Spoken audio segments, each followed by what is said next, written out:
Good morning 9 class बच्चों।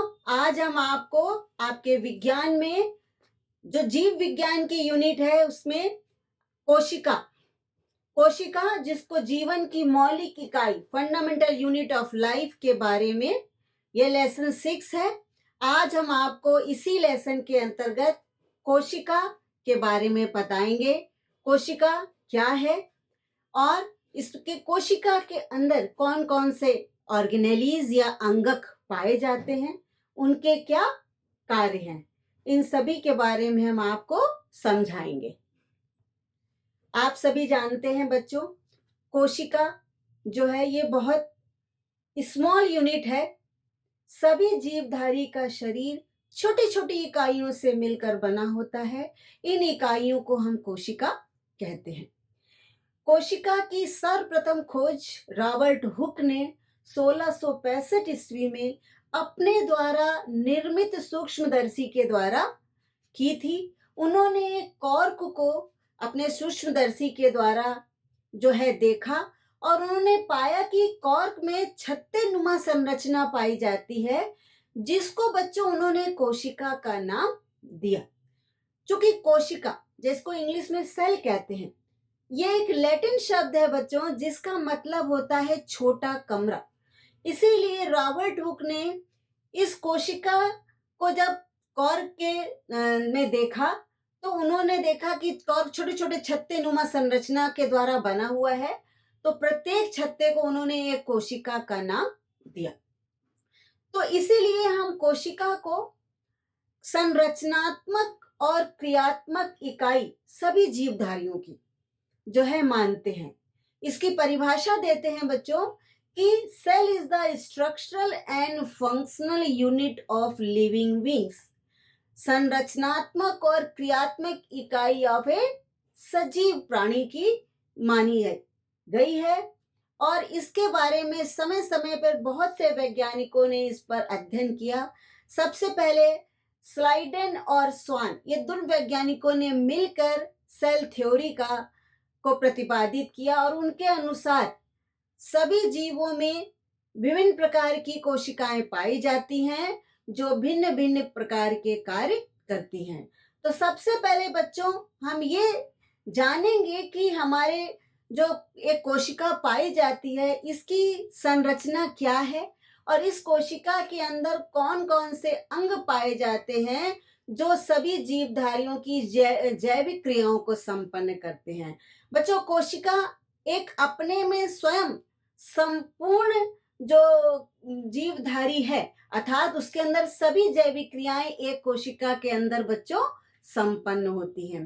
तो सबसे पहले बच्चों हम आपको पादप और जंतु कोशिका का चित्र बनाकर दिखाएंगे, क्योंकि दोनों में काफी कुछ बच्चों समानताएं पाई जाती हैं, कुछ डिफरेंसेस हैं। तो इसीलिए हम आपको इसमें इसका जो मैंने चित्र आपको समझाएंगे बच्चों, वो एक कंपैरेटिव स्टडी के द्वारा आपको ये समझ में आ जाएगा कि जंतु और पादप कोशिका की संरचना में क्या क्या अंतर है और उसके अंदर जो अंग पाए जाते हैं जिनको हम ऑर्गेनेलीज कहते हैं, उनमें भी कौन सी ऑर्गेनेलीज ऐसी हैं जो प्लांट कोशिका में होती हैं लेकिन एनिमल कोशिका में नहीं पाई जाती हैं। सबसे पहले बच्चों हम इसी के बारे में जानेंगे, फिर हम हर ऑर्गेनेलीज के बारे में अलग अलग समझेंगे कि उनके क्या कार्य हैं। 9 क्लास, ये देखिए आपके सामने ये दो चित्र दिए हुए हैं। हम इस लेसन की शुरुआत यहीं से करते हैं। ये बेसिक है। सबसे पहले आप इसको समझने से पहले ये समझ लीजिए कि दो प्रकार की कोशिकाएं होती हैं। एक होता है प्रोकैरियोटिक जीव या प्रोकैरियोटिक कोशिका, दूसरी होती है बच्चों यूकैरियोटिक और या बहुकोशिकीय जीव। प्रोकैरियोटिक जो होती है उसको एक कोशिकीय जीव कहते हैं और यूकैरियोटिक कोशिकाएं जिनमें पाई जाती हैं उनको हम बहुकोशिकीय जीव कहते हैं। तो प्रोकैरियोटिक जो होती है वो प्राइमिटिव होती है, बिल्कुल जो सूक्ष्म जीव होते हैं उनमें प्रोकैरियोटिक कोशिका पाई जाती है और जो विकसित जीव होते हैं उनमें हम यूकैरियोटिक टाइप की कोशिका पाते हैं। तो सबसे पहले बच्चों देखिए कि कोशिका है क्या। हम आपको इसकी परिभाषा के बारे में बता चुके हैं।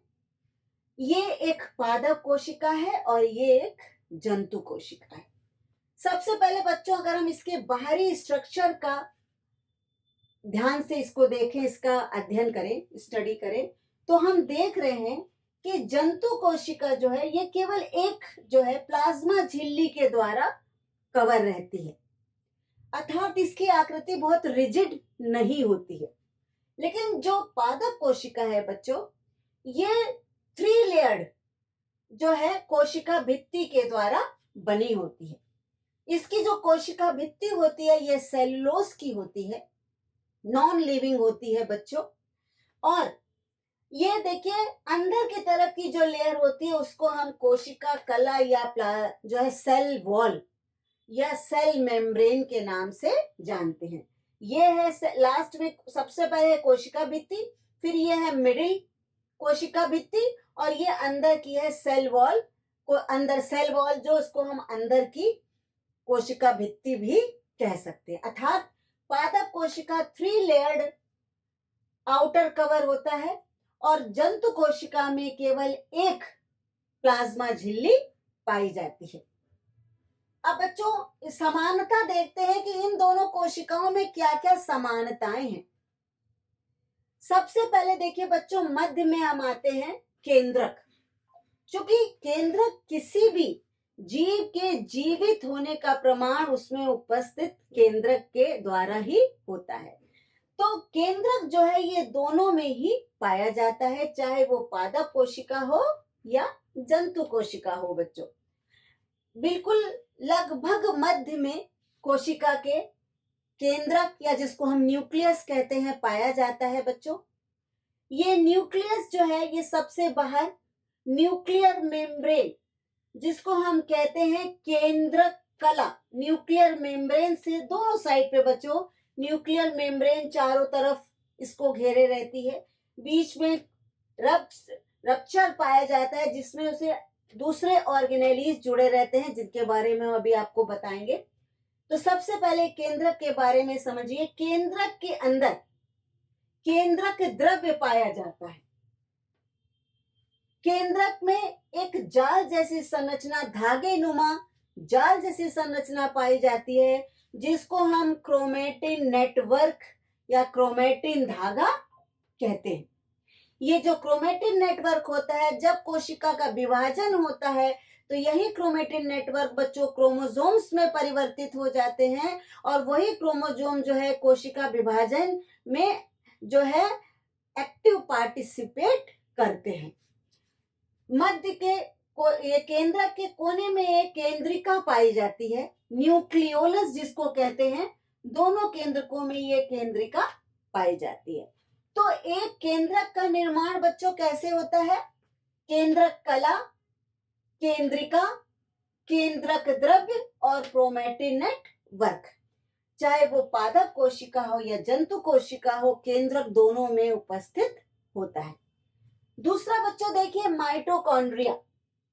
माइटोकॉन्ड्रिया जो बच्चों हैं इसको हम पावर हाउस भी कहते हैं कोशिका का, क्योंकि श्वसन क्रिया हो या प्रकाश संश्लेषण क्रिया हो, माइटोकॉन्ड्रिया के अंदर जो संचित ऊर्जा होती है वो खर्च होती है और जब बनती है ऊर्जा तो वो इसी में संचित होती है। तो संचयन का कार्य भी माइटोकॉन्ड्रिया करती है और खर्च करने के लिए भी एनर्जी माइटोकॉन्ड्रिया प्रोवाइड करती है। इसलिए बच्चों इसको हम कोशिका का पावर हाउस कहते हैं। इसके बाद बच्चों गोल्जी बॉडीज है। ये सब संरचनाएं पाई जाती हैं जिनके कार्य होते हैं, हम आपको आगे बताएंगे। नेक्स्ट बच्चों ये हरित लवक। जो हरित लवक है बच्चों ये केवल पादप कोशिका में ही पाए जाते हैं। बेसिकली इनको हम लवक कहते हैं, प्लास्टिड्स। लवक 3 प्रकार के होते हैं बच्चों, हरित लवक, वर्णी लवक, अवर्णी लवक। सबसे पहला क्लोरोप्लास्ट जिसको हम हरित लवक कहते हैं। दूसरा होता है क्रोमोप्लास्ट जिसको हम वर्णी लवक कहते हैं, जिसमें भिन्न भिन्न प्रकार के कलर कोशिकाओं में पाए जाते हैं। जिन जो पौधे के भाग रंगीन होते हैं उनमें क्रोमोप्लास्ट या वर्णी लवक पाया जाता है। और तीसरा होता है बच्चों ल्यूकोप्लास्ट, जो अवर्णीय होता है, जिसमें किसी प्रकार का कोई कलर नहीं पाया जाता है। तो इस प्रकार से बच्चों लवक जो होते हैं ये 3 प्रकार के होते हैं, वर्णी, अवर्णी और हरित। तो प्लांट कोशिका में हरित लवक जो है वो जहां पौधे के हरे भाग होते हैं वहां पर हरित लवक पाया जाता है, जो प्रकाश संश्लेषण की क्रिया में भाग लेता है। इसके बाद बच्चों हमने आपको केंद्रक के बारे में समझा दिया। नेक्स्ट बच्चों है एंडोप्लाज्मिक रेटिकुलम, जिसको अंतःद्रव्य जालिका कहते हैं। ये अंतःद्रव्य जालिका जो होती है ये भी जो है विभिन्न प्रकार की जो जैविक क्रियाएं होती हैं कोशिका के अंदर किसी जीव में, उसमें जो है भाग लेती हैं। ये भी कई प्रकार की होती हैं, जो एंडोप्लाज्मिक रेटिकुलम जिसको अंतःद्रव्य जालिका कहते हैं, जिसके बारे में हम अभी आपको बताएंगे। ये बेसिकली 3 प्रकार की होती है, एक थैली नुमा, एक धागे नुमा, एक जालिकावत। तो बच्चों इस पूरी कोशिका में एक द्रव्य भरा रहता है जिसको हम कहते हैं कोशिका द्रव्य, साइटोप्लाज्म। और इसमें जो द्रव्य भरा रहता है वो भी जो है आपको प्लाज्मा द्रव्य, क्योंकि प्लाज्मा झिल्ली के अंदर होता है इसलिए उसको प्लाज्मा द्रव्य या कोशिका द्रव्य ही कहा जाता है। जंतु कोशिका में बच्चों ये तारक काय पाए जाते हैं जिनको हम सेंट्रोसोम कहते हैं, और जंतु कोशिका में, पादप कोशिका में सेंट्रोसोम्स नहीं पाए जाते। एक डिफरेंस बच्चों रिक्तिका या वैक्यूल्स का होता है। पादप कोशिका में बहुत सारा जो जगह है वो ये रिक्तिकाएं घेरे रहती हैं। इन रिक्तिकाओं का जंतु कोशिका में पूर्णतया अभाव होता है। ये रिक्तिकाएं जो है इस पादप कोशिका के वेस्ट मटेरियल्स को जो है अपने अंदर घोल लेती हैं और धीरे धीरे सेल वॉल की तरफ खिसक कर सेल वॉल की दीवार को फाड़ कर और उन वेस्ट मटेरियल्स को शरीर के बाहर निकाल देती हैं। तो बच्चों ये पादप कोशिका और जंतु कोशिका का जो चित्र है ये हमें लगता है आप लोगों को समझ में आ गया होगा। ध्यान से देख लीजिए बच्चों, अक्सर आपके जो लॉन्ग क्वेश्चन आते हैं उसमें प्लांट सेल या एनिमल सेल का चित्र बनाइए और उन दोनों में डिफरेंस बताइए। तो आपने बच्चों देखा कौन कौन से डिफरेंस होते हैं। नंबर 1, सेल वॉल पादप कोशिका में पाई जाती है, जंतु कोशिका में नहीं पाई जाती है। नंबर 2 जो है पादप कोशिका में हरित लवक पाया जाता है, जंतु कोशिका में इस प्रकार के कोई भी लवक नहीं पाए जाते हैं। नंबर 3 है बच्चों कि जंतु कोशिका में जो है आपके तारक काय पाया जाता है, पादप कोशिका में तारक काय नहीं होता है। और बच्चों इसके अलावा जंतु कोशिका की आप देख रहे हैं जो स्ट्रक्चर है वो बहुत ज्यादा रिजिड नहीं होता है, लेकिन पादप कोशिका में सेल वॉल की उपस्थिति के कारण इसका जो आकृति होती है वो निश्चित होती है लगभग। तो बच्चों ये आप लोगों को जंतु और पादप कोशिका के बारे में अच्छी तरह से समझ में आ गया होगा। इसका चित्र अपनी कॉपी पे बनाइए बच्चों। कंपैरेटिव बनाएंगे तो आपको अध्ययन करने में बहुत आसानी होगी, क्योंकि बहुत कुछ सिमिलैरिटी है, बहुत 3-4 अंतर हैं। जो पादप कोशिका में इसमें जो संचित भोजन होता है बच्चों वो मंड के रूप में होता है, लेकिन जो एनिमल सेल होती है उसमें जो संचित भोजन होता है वो ग्लाइकोजन के रूप में पाया जाता है।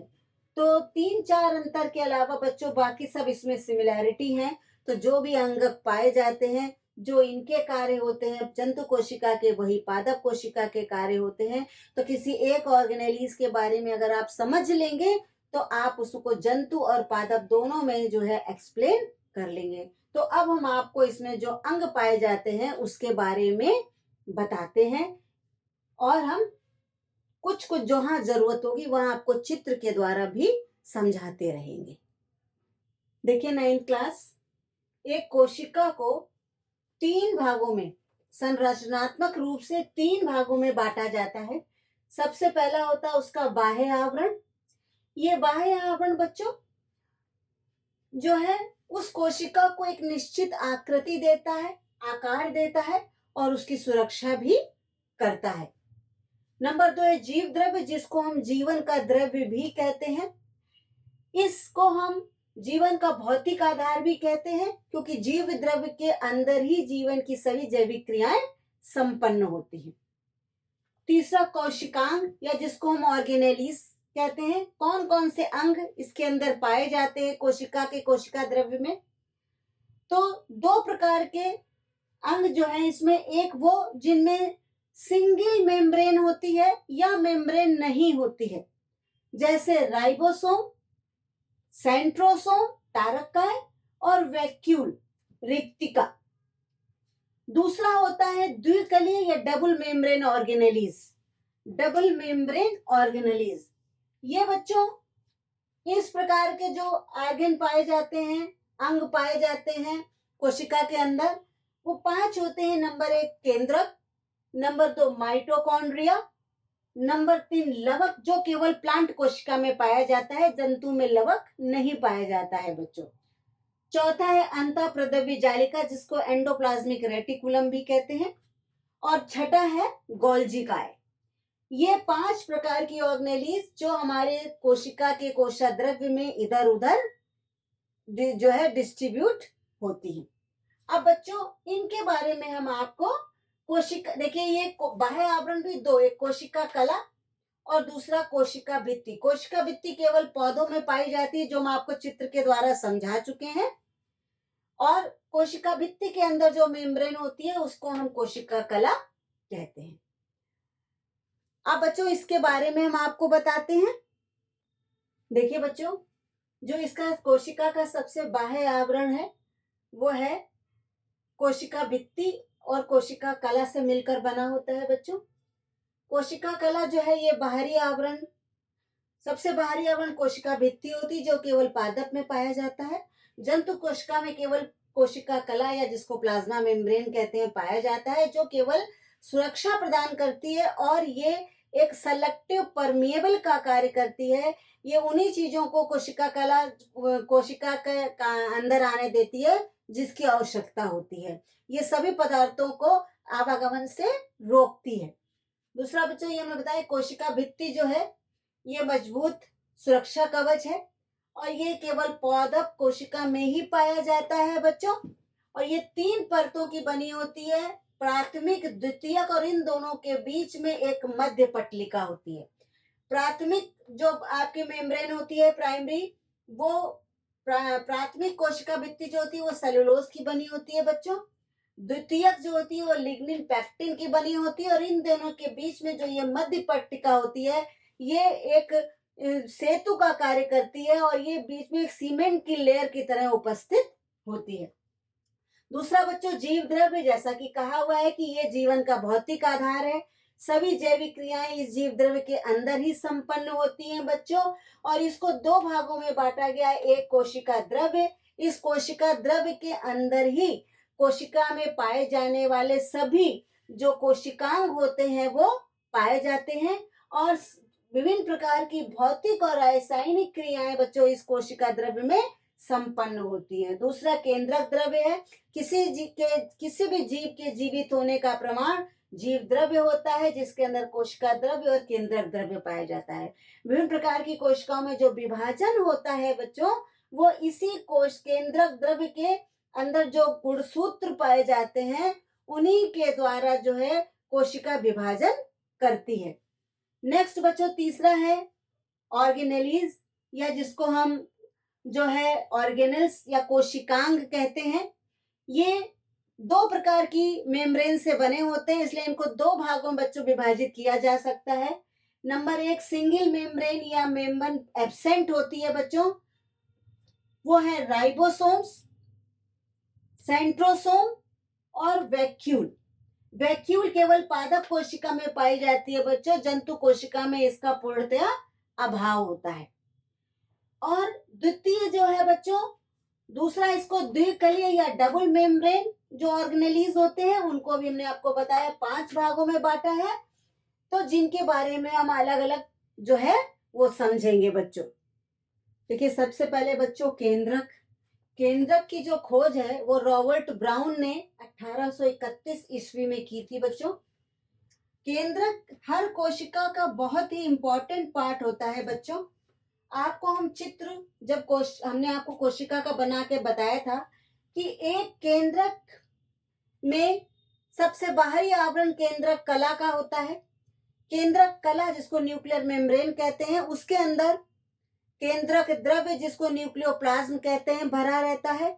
इस न्यूक्लियोप्लाज्म में बच्चों एक न्यूक्लियोलस होता है और क्रोमेटिन नेटवर्क जो है, क्रोमेटिन के धागे नुमा संरचना पूरे केंद्रक में जो है चारों तरफ एक जाल सा बनाए रहती है। तो इन सब का कार्य बच्चों एक तो ये है केंद्रक का कि ये आनुवंशिक गुणों को नियंत्रित करता है। क्योंकि कोशिका विभाजन में जो है ये कोशिका विभाजन को नियंत्रित करता है, तो एक पीढ़ी से दूसरी पीढ़ी में जाने वाले आनुवंशिक गुणों को भी जो है केंद्रक के द्वारा ही नियंत्रित किया जाता है। प्रोटीन निर्माण से संबंधित जितनी भी सूचनाएं होती हैं वो सभी केंद्रक के अंदर ही निहित होती हैं बच्चों। क्योंकि डीएनए रेप्लिकेशन हो या आपके ट्रांसक्रिप्शन हो, इन दोनों के लिए जो है वो केंद्रक ही जो है वो उत्तरदायी होता है बच्चों। नेक्स्ट जो है जीवन की सभी जैविक और उपापचयी क्रियाएं केंद्रक के द्वारा ही संचालित और नियंत्रित होती हैं बच्चों। चित्र इसका अलग अलग आपको हम पादप कोशिका का चित्र बना के सब चीज बता चुके हैं। ये केवल यहाँ पर हम आपको इनके जो है फंक्शंस के बारे में समझाएंगे बच्चों। नेक्स्ट बच्चों देखिए माइटोकॉन्ड्रिया है।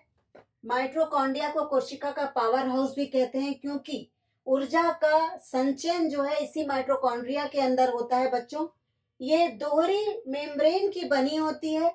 जो इसकी बाहरी मेम्ब्रेन होती है वो चिकनी होती है और जो भीतर की तरफ की मेम्ब्रेन होती है वो अंगुली सदृश जो अंदर की तरफ धस जाती है बच्चों। भीतर की मेम्ब्रेन जो अंगुली सदृश क्रिस्टी नाम के जो स्ट्रक्चर बना लेती है, जिससे माइटोकॉन्ड्रिया का अंदर का जो सरफेस है वो बहुत ज्यादा बढ़ जाता है और इसमें जो है घुंडीनुमा संरचना पाई जाती है बच्चों। इस घुंडीनुमा संरचना को जो है हम जो है ऑक्सीसोम कहते हैं, जो हमारे जो है कोशिकाओं में के श्वसन वगैरह में जो है ये ऑक्सीसोम जो है श्वसन प्रक्रिया में मदद करते हैं बच्चों। माइटोकॉन्ड्रिया जो है श्वसन क्रिया में जो एटीपी बनते हैं तो एडीपी से एटीपी का निर्माण करती है और अपने अंदर संचयन करती है, वसा का उपापचय करती है और आवश्यकता पड़ने पर जब ऊर्जा की जरूरत होती है तो माइटोकॉन्ड्रिया एटीपी को एडीपी में चेंज करके और ऊर्जा प्रदान करती है, जिससे कोशिका की जैविक क्रियाएं संपन्न होती हैं बच्चों। तो ये बहुत इंपॉर्टेंट अंग है कोशिका के और एक जैविक क्रियाओं को संपन्न करने के लिए एक जीवधारी के जितने भी कोशिकांग हैं ये बहुत इंपॉर्टेंट रोल अदा करते हैं बच्चों। लवक बच्चों जो है ये 3 प्रकार के होते हैं और ये केवल जो है पादप कोशिका में पाए जाते हैं और इसमें बच्चों वर्णी, अवर्णी और हरित, जैसा कि नाम से है क्रोमोप्लास्ट, ल्यूकोप्लास्ट, क्लोरोप्लास्ट। जो क्रोमोप्लास्ट होता है पौधों के रंगीन भागों में जहां फल, फूल, पत्ती आदि पाए जाते हैं जो विभिन्न रंगों के होते हैं बच्चों, उसमें जो है ये वर्णी लवक जो है ये पाया जाता है। दूसरा बच्चों अवर्णी, ये मुख्यतः जड़ और तना जहाँ पे भोजन संचय का कार्य होता है, खाद्य पदार्थों का संचय किया जाता है, वहां पर बच्चों जो है आपके अवर्णी लवक पाया जाता है, मुख्यतः जड़ और तने आदि में जो भूमिगत होते हैं बच्चों। तीसरा है हरित लवक। हरित लवक पौधों में सबसे अधिक पाया जाता है बच्चों। क्यों? क्योंकि यही वो प्लास्टिड है जो सूर्य के प्रकाश की उपस्थिति में बच्चों प्रकाश संश्लेषण की क्रिया पौधे के हरे भागों में ही होती है, जहां हरित लवक पाया जाता है और प्रकाश संश्लेषण की क्रिया के द्वारा भोज्य पदार्थ का निर्माण किया जाता है। तो ये केवल जो है हरित लवक वाले अंगों में ही पौधे के जो है पाया जाता है और वहीं पर प्रकाश संश्लेषण की क्रिया का संचय करता है बच्चों। तो इस प्रकार से पौधों में 3 प्रकार के जो है प्लास्टिड्स या लवक पाए जाते हैं, वर्णी, अवर्णी और हरित लवक। सबसे अधिक कार्य हरित लवक का होता है क्योंकि यही जो है भोज्य पदार्थ के निर्माण में मुख्य भूमिका बच्चों निभाता है। नेक्स्ट बच्चों, एंडोप्लाज्मिक रेटिकुलम या जिसको अंतःप्रद्रव्य जालिका भी कहते हैं। इसमें 3 प्रकार की संरचनाएं बच्चों पाई जाती हैं। पहला है सिस्टर्नी, जो संरचना बनती है 3 प्रकार की संरचना में बनते हैं बच्चों, सिस्टर्नी, थैलियां और नलिकाएं। इस प्रकार से इसकी जो है आपके जुड़े रहते हैं इस तरह से। तो इसमें 3 प्रकार की संरचनाएं पाई जाती हैं बच्चों। एक होता है सिस्टर्नी, दूसरा होता है थैलीनुमा और तीसरा नलिकाएं पाई जाती हैं। और इनकी संरचना जो है 3 प्रकार की है। और ये खुद एंडोप्लाज्मिक रेटिकुलम बच्चों 2 प्रकार की जो है कोशिका के अंदर होते हैं। एक होता है अकणिका में एंडोप्लाज्मिक रेटिकुलम, जिसकी सरफेस चिकनी होती है बच्चों, जिनकी सरफेस पर राइबोसोम्स धसे हुए नहीं होते हैं, अतः वो प्रोटीन सिंथेसिस में भाग नहीं लेती हैं। दूसरा होता है बच्चों कणिका में एंडोप्लाज्मिक रेटिकुलम, जिसकी बाहरी सतह रफ या खुरदरी होती है। क्यों? क्योंकि इसमें राइबोसोम जो है वो धसे रहते हैं तथा ये राइबोसोम्स ही प्रोटीन संश्लेषण में भाग लेते हैं और मैसेज को एक स्थान से दूसरे स्थान पहुंचाने का कार्य करते हैं। तो एंडोप्लाज्मिक रेटिकुलम जो है ये कोशिका को यांत्रिक शक्ति प्रदान करती है, पदार्थों को एक स्थान से दूसरे स्थान ले जाने का कार्य करती है बच्चों, और प्रोटीन उपापचय, प्रोटीन सिंथेसिस में ये मदद करती है। इसके अलावा बच्चों जो आपकी अंतःप्रद्रव्य जालिका है, ये चूंकि ये कणिका में जब होती है तो इसमें राइबोसोम्स धसे होते हैं। ये राइबोसोम्स ही जो है प्रोटीन के सिंथेसिस में मदद करते हैं बच्चों। लास्ट है हमारा गोल्जी काय। नेक्स्ट बच्चों है हमारा गोल्जी काय। गोल्जी काय की खोज जो है कैमिलियो गोल्जी नाम के वैज्ञानिक ने 1898 में बच्चों करी थी। और जो ये गोल्जी काय है, ये हमारी जो है नीली हरी शैवाल में, जीवाणुओं में और माइकोप्लाज्मा आदि में पाए जाते हैं बच्चों। ये इनका मुख्य कार्य है बच्चों कोशिकीय पदार्थों का संचय करना। जब कोशिका विभाजन होता है बच्चों, उस समय सेल प्लेट का निर्माण भी गोल्जी काय ही करता है। और शरीर से उत्सर्जित पदार्थों को निकालने का कार्य भी जो है गोल्जी बॉडीज के द्वारा ही किया जाता है। और ये कोशिका द्रव्य में इधर उधर जो है फैले रहते हैं केंद्रक के चारों ओर। तो इस प्रकार से बच्चों ये मुख्य आपको हमने जो है कोशिका के अंगों के बारे में बता दिया। राइबोसोम्स के बारे में भी समझ लीजिए बच्चों। और उसके पहले ये जो 5 हमने आपको बताए हैं, केंद्रक जिसकी खोज रॉबर्ट ब्राउन ने की थी, माइटोकॉन्ड्रिया जिसको बेंडा ने 1897 में खोज की थी बच्चों, लवक प्लास्टिड्स का जो खोज है वो हैकल ने 1865 में की थी और शिम्पर ने बच्चों इन्हें जो है प्लास्टिड्स का नाम दिया था। अंतःप्रद्रव्य जालिका की खोज के पोल्टन ने 1945 में की थी बच्चों, और गोल्जी काय की खोज कैमिलियो गोल्जी ने 1898 में की थी। ये सभी जो है जैविक क्रियाओं को संपन्न करने में जो है कोशिका में मदद करते हैं बच्चों। कुछ राइबोसोम्स के बारे में 1-2 और हैं कोशिकांग, जिसके बारे में भी आप लोग समझ लीजिए बच्चों। 9th क्लास, ये जो सिंगल मेम्ब्रेन ऑर्गेनेलीज थे कोशिकांग, उसमें राइबोसोम, तारक काय जिसको सेंट्रोसोम भी कहते हैं, लाइसोसोम जिसको आत्मघाती थैली या सुसाइडियल बैग्स भी कहते हैं, और वैक्यूल या रिक्तिका। सबसे पहले राइबोसोम देखिए। राइबोसोम्स में अभी आपने देखा था ये बहुत सूक्ष्म आकार के होते हैं और प्रोकैरियोटिक और यूकैरियोटिक दोनों प्रकार के जो है कोशिकाओं में, जीवों में पाए जाते हैं। तो जो यूकैरियोटिक कोशिका होती है उसमें जो है चूंकि वो एडवांस होती है, उसमें 80S, S is the sedimentation coefficient, इसका अवसादक गुण जो है गुणांक कहलाता है। और 70S जो होते हैं ये प्रोकैरियोटिक जीवों में पाए जाते हैं, और 80S जो होते हैं ये यूकैरियोटिक कोशिकाओं में पाए जाते हैं। और राइबोसोम्स का प्रमुख कार्य जो है प्रोटीन संश्लेषण होता है, क्योंकि ये प्रोटीन संश्लेषण का कार्य करती है बच्चों। इसलिए जो है इसका मुख्य कार्य जो है राइबोसोम्स का प्रोटीन संश्लेषण ही है, और विभिन्न प्रकार के राइबोसोम्स मैसेजेस को एक जगह से दूसरी जगह ट्रांसफर करके प्रोटीन संश्लेषण में जो है एक्टिव पार्ट लेते हैं। दूसरा बच्चों, सेंट्रोसोम सेल डिवीजन जब होता है बच्चों, उस समय ये सेंट्रोसोम जो है ये सेल पट्टिका आदि का निर्माण करके और सेल डिवीजन में भाग लेते हैं। लाइसोसोम इन्हें आत्मघाती थैली इसलिए कहते हैं बच्चों कि इनके अंदर पाचक एंजाइम्स होते हैं, और ये आवश्यकता पड़ने पर अपने अंदर के जो एंजाइम्स के द्वारा जो हमारी कोशिका के अंदर जीर्ण कोशिकाएं होती हैं उनका पाचन कर लेते हैं, और पाचन करके जो है उनको बॉडी से बाहर निकाल देते हैं। कभी कभी ये थैली जो फट जाती है तो ये अपनी ही जो है एंजाइम्स वगैरह के द्वारा उस कोशिका को जो है ये धीरे धीरे नष्ट करने लगती हैं, इसलिए इनको हम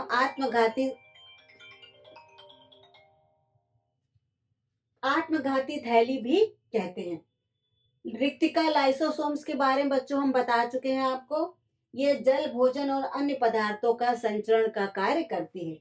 इस प्रकार से बच्चों आपकी कोशिका नामक लेसन 5 कंप्लीट हो गया है बच्चों। हमारे वीडियो को लाइक, शेयर और सब्सक्राइब करिए, ज्यादा से ज्यादा करिए बच्चों, ताकि ज्यादा से ज्यादा आप जैसे बच्चों तक ये पहुंचे और बच्चे उसको समझें, पढ़ें, जाने। एक दूसरे से आप लोग जो है शेयर करिए। कहीं कुछ आपको समझ में नहीं आता है तो हमें बताइए बच्चों, हम आपको उसके बारे में समझाएंगे। लेकिन इसके पहले हमारे वीडियो को ज्यादा से ज्यादा लाइक, शेयर और सब्सक्राइब करिए। अब बच्चों नेक्स्ट वीडियो में मिलेंगे। थैंक्स।